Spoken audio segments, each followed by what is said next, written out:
دیکھیں مجھے نہیں پتا وہ کس کی بات کر رہے ہیں، کیونکہ جن صحافیوں پر حملے ہوئے ہیں یا تو وہ اس دنیا سے چلے گئے یا وہ ابھی تک پاکستان میں موجود ہیں یا وہ نوکریوں سے چلے گئے ہیں۔ تو میرے پہ حملہ ہوا، میں پاکستان میں ہی ہوں۔ متیلا جان جو ہے اس پر ایک دفعہ حملہ ہوا، ایک دفعہ اغوا کیا، وہ بھی پاکستان میں ہی موجود ہے۔ ابصار عالم بھی پاکستان میں ہی موجود ہے۔ احمد نورانی صرف پڑھنے کے لیے گیا اور اس نے خود کہا کہ میں واپس بھی آؤں گا، لیکن ہم تو عام پاکستان کے شہری ہیں، ٹھیک ہے نا۔ لیکن یہ جو لوگ الزام لگا رہے ہیں، ان کا جو چیف تھا وہ ہے جنرل سید پرویز مشرف۔ کدھر ہے وہ؟ آ گیا نا، چوہے کی طرح بھاگا ہے پاکستان سے۔ چوہا سمجھتے ہیں چوہا کیا ہوتا ہے؟ تم دبا کے بھاگ جاتا ہے۔ اور اس کے اکاؤنٹس چیک کروائیں، پیسے کدھر سے آ رہے ہیں، اس کا خرچہ کون چلا رہا ہے، کیوں، کیا خدمات ہیں اس کی۔ اس نے پاکستان کے ملٹری بیسز دیے تھے غیر ملکی طاقتوں کو، اس نے پاکستان کے مفادات کا سودا کیا تھا۔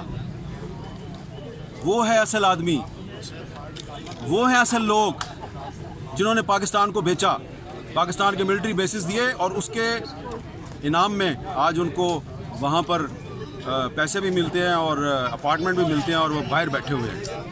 تو بتائیں نا، کون سا پاکستان کا صحافی ہے جو پرویز مشرف کی طرح پاکستان کے سے باہر بغیر کسی نوکری کے بیٹھا ہوا ہے اور اس کے اکاؤنٹ میں پیسے بھی آتے ہیں؟ ہے کوئی بھی نہیں ہے۔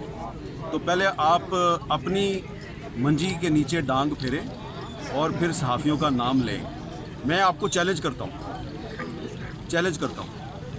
کہ میرے ساتھ کسی بھی ٹی وی چینل پہ لائیو ڈیبیٹ کر لیں، میں ثابت کروں گا کہ آپ پاکستان میں بیٹھ کر آپ اسرائیل کے مفادات کا تحفظ کرتے ہیں، آپ انڈیا کے مفادات کا تحفظ کرتے ہیں، آپ امریکہ کے مفادات کا تحفظ کرتے ہیں، آپ پاکستان کے بیسز غیر ملکی طاقتوں کو دیتے ہیں۔